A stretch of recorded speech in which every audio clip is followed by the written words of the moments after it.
అందరికీ నమస్తే అండి ఫ్రెండ్స్. ఇప్పుడు మన వీడియో అంటే చిన్న మినీ లాగ్ మీ ముందుకు తీసుకొచ్చాను అనమాట. వంట చేస్తున్నాము.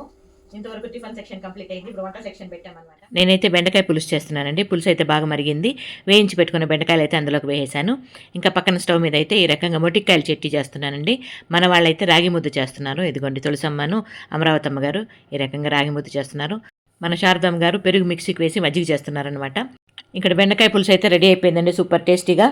ఫైనల్గా కొత్తిమీర వేసేసాను, కలబెట్టేసి మూత పెట్టేశాను అనమాట. ఇంకా మొట్టికాయల చట్నీ కూడా రెడీ అవుతుంది, అంటే పచ్చడి రెడీ అవుతుంది. అది పక్కన తీసుకొని ఈ రకంగా కాసేపు చల్లార్చిన తర్వాత మిక్సీకి అయితే వేసేసాము. ఇంకా కొంచెం దోశ పిండి మిగిలిందండి, దాంట్లోకి కొంచెం శనగపిండి మిక్స్ చేసి ఈ రకంగా మసాలా అంతా వేసి బొండాలు వేసేసాము. ఇదిగోండి పచ్చడి అయితే ఈ విధంగా రెడీ అవుతా ఉంది. ఇదైతే మిక్సీకి వేసుకొని పక్కన తీసి పెట్టుకున్నాను. ఇదిగో బొండాలు రెడీ అయిపోయింది. ఈరోజు ఫైనల్గా వంట వార్పు అయితే ఇదన్నమాట మధ్యాహ్నం భోజనానికి. ఇదిగోండి ఇది ఇప్పుడు మన చిన్ని వీడియో మీద మీ అభిప్రాయం తెలియజేస్తూ వీడియో నచ్చితే లైక్ చేయండి అబ్బా.